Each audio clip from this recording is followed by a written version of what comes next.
الحمدللہ رب العالمین والصلاة والسلام علی رسولہ الکریم وعلی آلہ واصحابہ اجمعین الی یوم الدین۔ محترم بزرگوں، دوستوں، بھائیوں اور بہنیں، آج میں آپ کے سامنے بلائیے اپنے رب کی طرف اس موضوع پر کچھ باتیں عرض کرنا چاہتا ہوں۔ امید ہے کہ آپ ان پر غور و فکر فرمائیں گے۔ اللہ تعالیٰ نے قرآن مجید میں ارشاد فرمایا ہے، ادعو الی سبیل ربک بالحکمۃ والموعظۃ الحسنہ وجادلہم باللتی ہی احسن۔ بلاؤ اپنے رب کے راستے کی طرف حکمت اور دانش مندی کے ساتھ اور اچھی نصیحت کے ساتھ، اور اگر ان سے بحث کرنی ہو تو بہت ہی اچھے طریقے سے بحث کرو۔ آپ ذرا اس بات پہ غور فرمائیے کہ اللہ تبارک و تعالی خود ہم سب کو اپنی جنت کی طرف، اپنی مغفرت کی طرف بلا رہا ہے۔ وہ فرماتا ہے واللہ یدعو الی دار السلام، اللہ تعالیٰ سلامتی کے گھر کی طرف یعنی جنت کی طرف سارے انسانوں کو بلا رہا ہے۔ اس کائنات کی سب سے بڑی حقیقت یہ ہے کہ یہ کائنات اپنے سے وجود میں نہیں آ گئی، اللہ تبارک و تعالیٰ اس کا خالق ہے، مالک ہے، پروردگار ہے، حاکم ہے اور معبود حقیقی۔ کائنات کی تمام چیزیں اللہ تعالیٰ ہی کی تسبیح بیان کر رہی ہیں، اس کے آگے ہی سجدہ ریز ہیں اور اسی کی حمد و ثنا بیان کر رہی ہیں۔ وہی ان سب کا خالق بھی ہے، مالک بھی ہے اور حاکم بھی ہے۔ انسان کو اللہ تبارک و تعالیٰ نے ایک بہت بڑا مرتبہ عطا فرمایا۔ اس کے سر پر اس نے اپنی خلافت کا تاج رکھا۔ اس کی یہ جو لمبی چوڑی کائنات ہے، اس کے ایک چھوٹے حصے میں، جی ہاں، زمین اس لمبی چوڑی کائنات کا ایک بہت ہی چھوٹا حصہ ہے، اس نے انسان کو بسایا۔ پھر انسان کے لیے جتنی چیزیں ضروری ہیں وہ سب چیزیں فراہم کر دیں، اور پھر اس کے بعد اب وہ انسان کی آزمائش کر رہا ہے۔ اس نے فرمایا هو الذی خلق الموت والحیات لیبلوکم ایکم احسن عملا۔ یہ اللہ تبارک و تعالیٰ ہی ہے جس نے زندگی اور موت بنائی تاکہ اس بات کی آزمائش کرے کہ کون نیک اعمال کرتا ہے۔ اللہ تعالیٰ کی بے شمار مخلوقات، کچھ مخلوقات ایسی ہیں جو بے جان ہیں، آپ جانتے ہیں سورج ہے، چاند ہے، ستارے ہیں، خود ہماری زمین ہے، پہاڑ ہیں، ندیاں ہیں، یہ سب کی سب بے جان مخلوقات۔ اور پھر اس کے بعد ایک زندگی، بہتر ٹائپ کی زندگی پائی جاتی ہے جسے ہم نباتاتی زندگی کہتے ہیں، پیڑ پودے وغیرہ۔ ان کو تھوڑا سا احساس اور ان کے اندر ایک معمولی قسم کی زندگی پائی جاتی ہے۔ اس سے اعلیٰ تر درجے کی زندگی جانوروں کی زندگی، حیوانی زندگی، ان کو بھی تھوڑا سا شعور دیا گیا ہے لیکن عقل نہیں دی گئی، نطق یعنی بولنے کی صلاحیت نہیں دی گئی۔ اور اللہ تعالیٰ کی سب سے اونچی مخلوق انسان ہے۔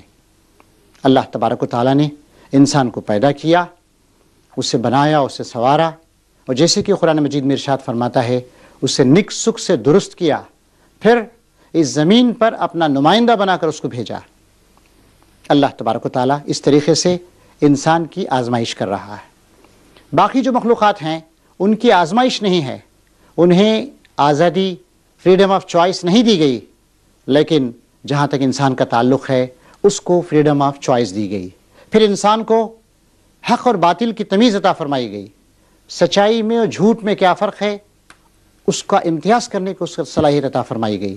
اب انسان کی جو آزمائش ہو رہی ہے وہ دو باتوں میں ہو رہی ہے۔ پہلی بات تو یہ ہے کہ وہ اس کائنات میں، لمبی چوڑی وسیع اور اس کائنات میں اپنے رب کو پہچانتا ہے یا نہیں، کیونکہ یہاں پر شیاطین بھی ہیں، یہاں پہ جھوٹے معبود بھی ہیں، یہاں پر ایسے نظارے بھی ہیں جو انسان کو بہکا سکتے ہیں۔ اور پھر اس کے بعد اس کی دوسری آزمائش یہ ہے کہ جب اس نے اپنے رب کو پہچان لیا تو اسی کی اطاعت و بندگی کرتا ہے یا نہیں، اور اسی کا ہو کے رہتا ہے یا نہیں۔ اور یہ آزمائش صرف انسان کے ساتھ ہو رہی، اور یہ فریڈم آف چوائس صرف انسان کو دی گئی۔ لیکن جیسے کہ اللہ تبارک و تعالیٰ کا طریقہ ہے وہ لوگوں کو آزما رہا ہے۔ اللہ تعالیٰ قرآن مجید میں ارشاد فرماتا ہے اگر ہم چاہتے تو تمام انسانوں کو ایک ہی طریقے پہ پیدا کر دیتے، جیسے فرشتے ہیں ان کو فریڈم آف چوائس نہیں دی گئی، ان کو ارادے کی آزادی نہیں دی گئی، وہ اللہ تعالیٰ کے پیدائشی طور پر، تکوینی طور پر بندے ہیں اور اس کی اطاعت کرتے ہیں، لیکن انسان کی آزمائش ہو رہی۔ اب اس آزمائش کے سلسلے میں اللہ تبارک و تعالیٰ کا رویہ ہمدردانہ ہے، چنانچہ اس نے پہلے انسان حضرت آدم علیہ السلام ان کو بھی نبی بنایا، اور آدم علیہ السلام نے اس زمین پر اپنی آنکھیں کھولیں تو علم کی پوری روشنی میں کھولیں۔ اللہ تعالیٰ نے آدم علیہ السلام کو زمین پر بھیجنے سے پہلے ہی بتا دیا تھا کہ دیکھو میں تمہارے زمین پہ جانے کے بعد اپنی ہدایت مسلسل بھیجتا رہوں گا، اور جو شخص بھی اس ہدایت پر عمل کرے گا، ہدایت خداوندی پر، وہ کامیاب ہوگا، اور جو اس ہدایت کو ٹھکرا دے گا وہ گمراہ ہو جائے گا اور وہ میرے عذاب کا مستحق ہوگا۔ چنانچہ ہم جانتے ہیں کہ اللہ تبارک و تعالیٰ نے سیدنا آدم علیہ السلام سے لے کر سیدنا محمد مصطفیٰ صلی اللہ علیہ وسلم تک 1,24,000 پیغمبر دنیا کے مختلف ملکوں میں، مختلف زمانوں میں اور مختلف زبانیں بولتے ہوئے بھیجے۔ سب سے آخر میں سیدنا محمد صلی اللہ علیہ وسلم کو بھیجا اور دین مکمل ہو گیا۔ نبی کریم صلی اللہ علیہ وسلم آپ نے 23 سال کی قلیل مدت میں اسلام کو پورے جزیرہ نما عرب پر غالب کر دیا۔ اس کے لیے آپ نے اپنے دن کا آرام، رات کا چین، سب کچھ سج دیا۔ آپ کی کوشش تھی تو یہی تھی کہ لوگ اللہ تعالیٰ کے راستے کی طرف آ جائیں۔ آپ کی جدوجہد کا کوئی مقصد تھا تو یہ تھا کہ لوگ اللہ تبارک و تعالیٰ کی ہدایت کو قبول کر لیں، اور اس مختصر مدت میں نبی کریم صلی اللہ علیہ وسلم نے اپنے جانثار، وفا شعار اور فرما بردار صحابہ کرام کے تعاون سے اس عظیم کارنامے کو انجام دیا۔ ذرا اس وقت پر غور کیجئے جب نبی کریم صلی اللہ علیہ وسلم اپنی زندگی کے سب سے بڑے اور سب سے آخری اجتماع یعنی حجۃ الوداع کے اجتماع سے خطاب فرما رہے تھے۔ اس وقت آپ نے تمام ضروری باتیں لوگوں کو بتا دی، اور نبی کریم صلی اللہ علیہ وسلم نے آخری بات جو فرزندان توحید کے اس بہت بڑے مجمع سے، حجۃ الوداع کے اس اجتماع سے کہی، وہ یہ تھی کہ تم میں جو لوگ موجود ہیں وہ ان لوگوں تک اس پیغام کو پہنچا دیں جو موجود نہیں ہیں۔ نبی کریم صلی اللہ علیہ وسلم کے اس پیغام کو فرزندان توحید نے گرہ میں باندھ لیا، اور پھر اس کے بعد وہ ساری دنیا میں پھیل گئے، جہاں جہاں انسان بستے تھے وہاں تک گئے، اور وہاں تک جا کر انہوں نے اللہ تعالیٰ کے پیغام کو پہنچایا۔ محترم بھائیو اور بہنوں، ذرا اس بات پہ غور کیجئے کہ اللہ تبارک و تعالیٰ ہمیں حکم دیتا ہے کہ بلاؤ اپنے رب کے راستے کی طرف۔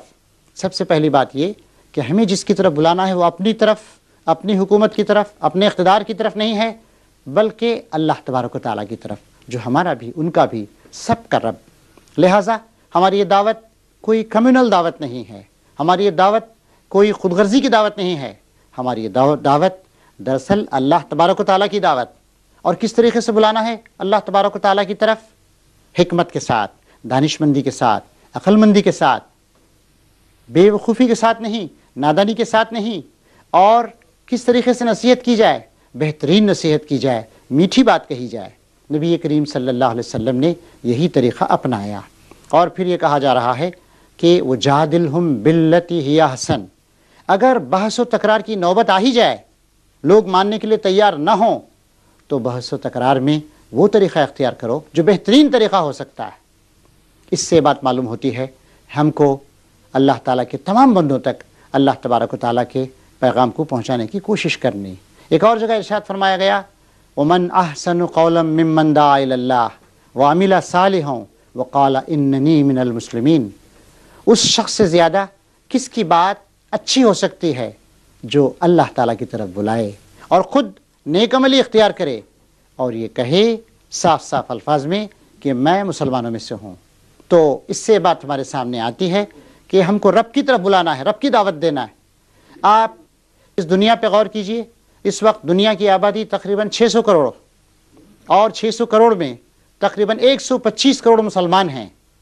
اگر ہر مسلمان اللہ تعالیٰ کی بات کو دوسرے بندوں تک، دوسرے بھائیوں تک، دوسرے انسانوں تک پہنچانے کی کوشش شروع کرے، تو ایک شخص اگر 4 انسانوں تک اپنی بات کو پہنچا دے تو اللہ تعالیٰ کی بات پہنچ جائے گی۔ اپنے وطن عزیز ہندوستان کے بارے میں غور کیجئے، یہاں پر ہماری آبادی تقریباً 100 کروڑ، مسلمانوں کی آبادی لگ بھگ 15 کروڑ۔ اگر ہر ہندوستانی مسلمان اس بات کا ارادہ کر لے کہ ہم اپنے دوسرے بھائیوں تک اللہ تعالیٰ کا پیغام پہنچائیں گے تو ہر شخص کو 6 افراد تک اس پیغام کو پہنچانا پڑے گا. لیکن افسوس کہ اس ملک میں طویل عرصے سے رہنے کے باوجود ہم نے فریضہ انجام نہیں دیا. ٹھیک ہے، ہمارے کچھ مفادات ہیں، ہمارے کچھ حقوق ہیں، ہمیں کچھ تحفظات ملنے چاہیے، لیکن اس سے زیادہ بڑی بات یہ ہے کہ اللہ تعالیٰ کا کلمہ اللہ تعالیٰ کے بندوں تک پہنچایا جائے. ہمارا ملک ترقی کر رہا ہے.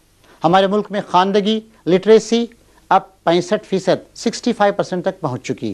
ہمارا ملک انڈسٹریز میں ترقی کر رہا ہے، ایگریکلچر میں ترقی کر رہا ہے، اسپیس ٹیکنالوجی میں بھی ترقی کر رہا ہے، اور ہم ریموٹ سینسنگ سیٹلائٹس تک بنا رہے ہیں.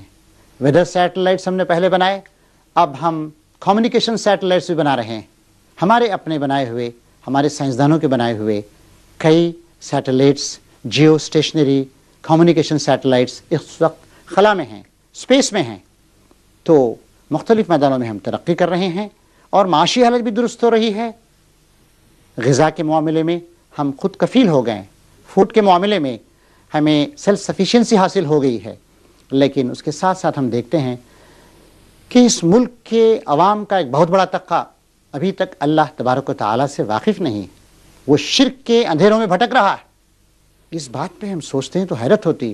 جو لوگ دنیاوی معاملات میں بڑے روشن خیال ہیں، بہت سائنٹیفک نقطہ نظر اختیار کرتے ہیں اور بہت ہی انلائٹنڈ ہیں، وہ جب مذہب کا معاملہ آتا ہے، دھرم کا معاملہ آتا ہے تو بالکل توہمات، سپرسٹیشنز کا شکار ہو جاتے ہیں.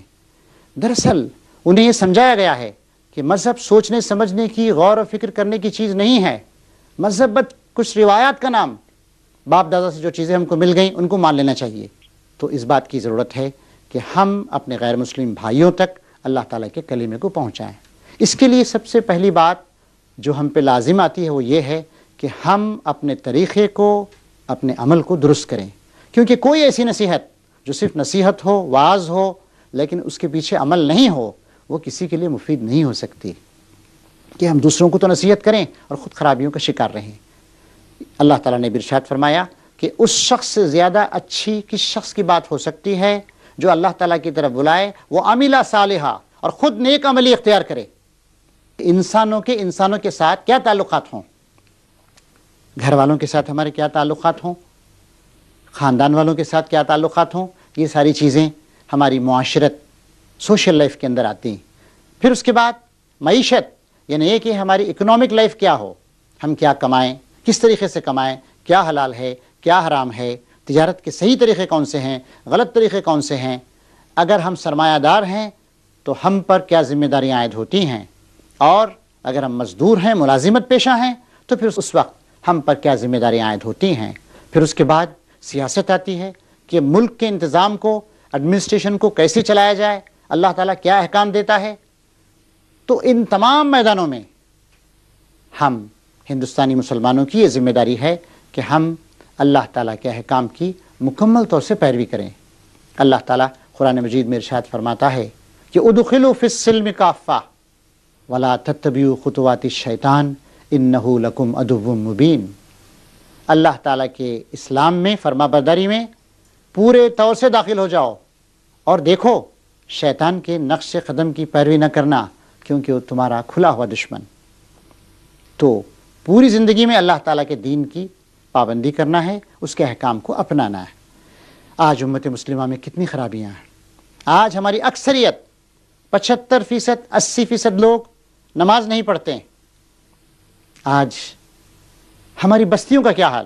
نبی کریم صلی اللہ علیہ وسلم کا ارشاد گرامی ہے کہ پاکی صفائی آدھا ایمان. لیکن آج ہماری حالت یہ ہے کہ ہم پاکی صفائی کے معاملے میں بہت ہی پیچھے ہیں، ہمارا نمونہ اچھا نہیں. آج ہم نے خواتین کی کیا حالت بنا رکھی. آج ہم کہتے ہیں کہ کوئی شخص اگر مسلم پرسنل لا میں کوئی تبدیلی کرے گا تو ہم اسے سمجھ لیں گے، لیکن ہم خود مسلم پرسنل لا کے جو حقوق ہم پر عائد ہوتے ہیں اس پر عمل پیرا نہیں. آج علاقے کے علاقے ہیں اور بڑی بڑی آبادیاں ہیں جہاں پر ہم خواتین کو ورثے سے محروم کر دیتے ہیں. یہ کتنے افسوس کی بات. خواتین کو تعلیم سے محروم رکھا گیا ہے. تو ان سب میدانوں میں ہمیں اپنے آپ کو درست کرنا ہے. اللہ تعالیٰ کے دامن کو مضبوطی کے ساتھ تھام لینا ہے، آپس کے اختلافات سے گریز کرنا ہے، جس کا جو حق ہے، ماں باپ کا حق، عورتوں کا حق، بچوں کا حق، پڑوسیوں کا حق، سب کا حق جیسا کچھ بھی ہے وہ ہمیں ادا کرنے کی کوشش کرنا چاہیے۔ لہٰذا ہماری بہت ہی اہم ذمہ داری یہ ہے کہ ہم اپنے آپ کو درست کریں، اور درست کرنے کے بعد ساتھ ساتھ ہم اپنے غیر مسلم بھائیوں تک اللہ تعالیٰ کے پیغام کو پہنچائیں۔ کچھ لوگ کبھی کبھی کہتے ہیں بھئی غیر مسلم کو ہم قرآن شریف کیسے دیں؟ کتنی چھوٹی بات، غیر مسلم قرآن چھو سکتا ہے نہیں چھو سکتا ہے؟ قرآن جو ہے ہدی للعالمین، ساری دنیا کے لیے ہدایت کا سرچشمہ بن کر آیا ہے، اور نبی کریم صلی اللہ علیہ وسلم رحمت للعالمین۔ اللہ تعالیٰ کے کلام کو، اللہ تعالیٰ کے رسول کی نصیحتوں کو چھپا چھپا کے رکھنا، دینا نہیں، اور اس طرح کی بحثوں میں پڑھنا کہ کوئی چھو سکتا ہے یا نہیں، یہ کیسی تنگ نظری کی بات۔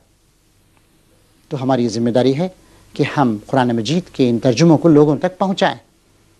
اللہ تعالیٰ جانتا ہے اپنے بندوں سے کس طریقے سے بات کی جائے، اور قرآن مجید کا جیسا اثر ہوتا ہے کسی بندے پر، کسی غیر مسلم بندے پر، کسی چیز کا اثر ویسا نہیں ہوتا۔ پھر نبی کریم صلی اللہ علیہ وسلم کی پاکیزہ تعلیمات، آپ کی سیرت طیبہ لوگ پڑھتے ہیں۔ چھوٹی سی ایک کتاب راما کرشنا راؤ کی ایک کتاب ہے، اسلامک ریسرچ فاؤنڈیشن نے بھی غالباً اس کو چھاپا ہے، مختصر سی کتاب 30 صفحات کی، ایک غیر مسلم کی لکھی ہوئی، اتنی پیاری زبان، اتنا سلیس انداز، اتنی اچھی باتیں کہ میرے خیال میں مختصر کتابوں میں انگلش میں اس سے اچھی کوئی کتاب نہیں۔ تو اس طریقے سے ہمیں سیرت کو اللہ تعالیٰ کے بندوں تک پہنچانا چاہیے۔ اس کے علاوہ ایک اور کام یہ کرنا چاہیے ہم کو پہنچانے کے ساتھ ساتھ کہ جو کامن ایشوز ہیں، کامن پرابلمس ہیں، ان کے سلسلے میں ہم غیر مسلموں کے ساتھ تعاون کریں۔ مثلاً دیکھیے پاکی صفائی کا مسئلہ ہے، یہ تمام لوگوں کا جو محلے میں رہتے ہیں مسئلہ ہے، اس معاملے میں تعاون دیا جائے، کوآپریشن کیا جائے۔ یا اسی طریقے سے ہیومن رائٹس کا مسئلہ ہے، کسی پہ ظلم نہیں ہو، اور جہاں بھی ظلم ہو، چاہے مسلم پہ ہو یا غیر مسلم پہ ہو، ہریجن پہ ہو یا کسی پہ ہو، ہم اچھے لوگوں کے ساتھ، مسلم اور غیر مسلم سب کے سب مل کر جائیں اور جا کر اس ظلم کو دور کرنے کی کوشش کریں۔ اس کے ساتھ ساتھ ایک اور کام ہمیں کرنا چاہیے، خدمت خلق کے کام۔ ہمارے غیر مسلم بھائیوں میں بے شمار ایسے لوگ ہیں جو بہت سے اچھے کام انجام دے رہے ہیں، مثال کے طور پر بیواؤں کی مدد کرنے کے سلسلے میں، غریبوں کی غربت کو دور کرنے کے سلسلے میں، یا اسی طریقے سے ایجوکیشن کو عام کرنے کے سلسلے میں، اس طرح کے بے شمار کام، چھوٹی بڑی مختلف قسم کی تنظیمیں، ایسی تنظیمیں بھی ہیں۔ مثال کے طور پر ایک تنظیم مدراس میں ایسی ہے جو پاگل پن کا شکار عورتیں جو بیچاری ادھر ادھر پھرتی رہتی ہیں، خواتین ہی اس تنظیم کو چلا رہی ہیں، ان کو ایک جگہ لاتی ہیں، رکھتی ہیں، ان کی خدمت کرتی ہیں، اور پھر ان کو ان کے رشتہ داروں تک پہنچانے کی کوشش کرتی ہیں۔ دلی میں ایک ایسی تنظیم ہے کہ جہاں بھی کسی سائٹ پر کنسٹرکشن کا کام ہو رہا ہے، اس کنسٹرکشن کا جب کام ہوتا ہے تو مزدور آس پاس سے آتے ہیں اور آ کر وہاں پر بیوی بچوں کے ساتھ رہتے ہیں، مرد بھی کام کرتے ہیں، عورتیں بھی کام کرتی ہیں، اور اس جگہ ان کے بچے ہوتے ہیں، ان کو دیکھنے والا کوئی نہیں ہوتا ہے۔ تو اس طریقے سے یہ کیا جاتا ہے کہ ان بچوں کو جب ان کے ماں باپ کنسٹرکشن کے کام میں مصروف رہتے ہیں، انہیں صبح کے تقریباً 8 بجے سے شام کے 5-6 بجے تک، اس وقت تک انہیں کچھ پڑھایا جائے، انہیں کچھ لکھایا جائے۔ اس طریقے سے ہمارے ملک میں نیک لوگوں کی اور انسانیت کا درد رکھنے والے لوگوں کی کمی نہیں ہے۔ لوگ سوچ رہے ہیں، غور و فکر کر رہے ہیں، کیا کیا جائے، کیسے کیا جائے۔ ایسے لوگوں کے ساتھ ہم کوآپریشن کر سکتے ہیں، اور اگر ایسا ہم نے کوآپریشن کیا تو اس سے بھی غیر مسلم بھائیوں تک جانے اور ان تک اپنی باتوں کو پیش کرنے کا ہمیں موقع ملے گا۔ آج ہندوستان میں جگہ جگہ ہم دیکھتے ہیں، ٹرینوں میں غیر مسلم بھائی بہنوں سے ملاقاتیں ہوتی ہیں، یا کالجوں میں ہمارے بچے اور بچیاں غیر مسلم بھائیوں بہنوں کے ساتھ پڑھتے رہتے ہیں، بے شمار مواقع، یا ہمارے ان کے تجارتی تعلقات ہوتے ہیں، کہیں گاہک بن کر اور کہیں دکاندار بن کر، مختلف تعلقات، ہم سب کے سب تعلقات کے دھاگے میں بندھے ہوئے ہیں۔ تو ہمیں ان سب کو فائدہ اٹھانا چاہیے اور اپنے غیر مسلم بھائیوں تک اللہ تعالیٰ کے دین کی تعلیم کو پیش کرنا چاہیے، ورنہ اس بات کا اندیشہ ہے کہ قیامت کے دن اللہ تعالیٰ کہے گا کہ میں نے تم کو اتنی بڑی ذمہ داری دی تھی، تم نے ذمہ داری کو ادا نہیں کیا۔ ایک جگہ اللہ تعالیٰ ارشاد فرماتا ہے، اے وہ لوگ جو ایمان لائے ہو، اللہ تعالیٰ کے مددگار بنو، جیسے عیسیٰ ابن مریم نے اپنے حواریوں سے پوچھا تھا کہ کون ہے اللہ تعالیٰ کی راہ میں میرا مددگار؟ حواریوں نے کہا ہم ہیں اللہ تعالیٰ کی مددگار۔ تو اللہ تعالیٰ کی مدد کرنا کیا ہے اس کا مفہوم؟ یعنی جو اللہ تعالیٰ کی ذمہ داری ہے کہ اپنے بندوں تک حق کی تعلیم کو پیش کرے، اسلام کو پیش کرے، اس دعوت کو خود پیش کرنا. اور دنیا میں اس سے بڑا کوئی کام نہیں ہے، اس سے بڑی کوئی عبادت نہیں ہے کہ ہم اپنے بھائیوں تک اللہ تعالیٰ کے پیغام کو پہنچائیں. ہمارے ملک میں بڑی بھلائیاں ہیں، بڑی خوبیاں ہیں. صرف خامیوں کو مت دیکھیے، خوبیوں کو دیکھیے. ان لوگوں پہ اعتماد کیجئے، ان سے پیار کیجئے، انہیں اللہ تعالیٰ کا بندہ سمجھیے، ان تک اس پیغام کو لے کر جائیے. آخر میں آپ کو یہ بات بھی یاد دلانا چاہوں گا کہ نبی کریم صلی اللہ علیہ وسلم نے فرمایا الناس معادن کمعادن الذهب والفضہ. لوگ کانے ہیں جیسے سونے اور چاندی کی کانیں ہوتی ہیں. سونے اور چاندی کی کانیں بھی مٹی میں ہی ہوتی، زمین میں ہی ہوتی ہیں، لیکن ان سے سونا نکلتا ہے جو ایک نہایت قیمتی دھات ہے، یا چاندی نکلتی ہے جو ایک اس سے کچھ کمتر درجے کی لیکن قیمتی دھات. ہر انسان پر اگر ہم کام کریں، رب کے راستے کی طرف اس کو لائیں، اچھی نصیحت کریں، اس کے اندر جو خیر ہے اس خیر کو ابھارنے کی کوشش کریں، تو اس بات کا پورا امکان ہے کہ وہ اللہ تعالیٰ کے راستے کی طرف آئے گا.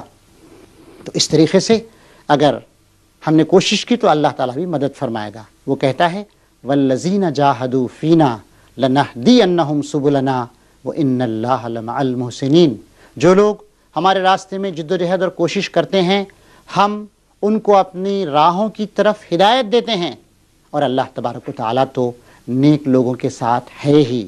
تو اللہ تعالیٰ کے وعدے پہ بھروسہ کیجئے، اپنے مقام و مرتبے کو سمجھیے، اپنے حالات کو درست کیجئے، اللہ تعالیٰ کی مکمل طور سے اطاعت و فرما برداری کا عہد کیجئے، اور 100 کروڑ کی آبادی 1/6 آف ہیومن پاپولیشن جو ہمارے بھائیوں کا، ہماری بہنوں کا اس ملک میں، اس کو جہنم کی آگ سے بچانے کے لیے، اس کو راہ راست سے واقف کرانے کے لیے، اور اس کو اللہ تبارک و تعالیٰ کے حضور لا کر اللہ تعالیٰ کے حضور جھکا دینے کے لیے، اور اس کی ہدایت کے لیے، اس کی رہنمائی کے لیے کمر بستہ ہو جائیے.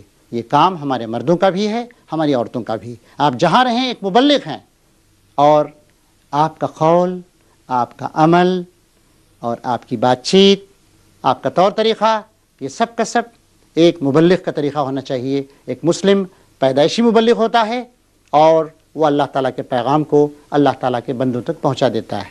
نبی کریم صلی اللہ علیہ وسلم نے یہی کام انجام دیا، اور ہم کو اور آپ کو بھی یہی کام انجام دینا ہے. اللہ تبارک و تعالیٰ اس عظیم ذمہ داری کو ادا کرنے کی ہم کو توفیق عطا فرمائے، اور ہماری مدد فرمائے کہ ہم اپنے اس ملک میں نور اسلام کو مکمل کر سکیں، اور اسلام کی روشنی یہاں پر پورے طور سے پھیلے، اور اللہ تعالیٰ کے تمام بندے اللہ تعالیٰ کی رحمتوں سے مستفید ہوں، دنیا میں بھی کامیاب ہوں، اور جنت بھی ان کو حاصل ہو سکے. آمین یا رب العالمین. وآخر دعوانا ان الحمد للہ رب العالمین.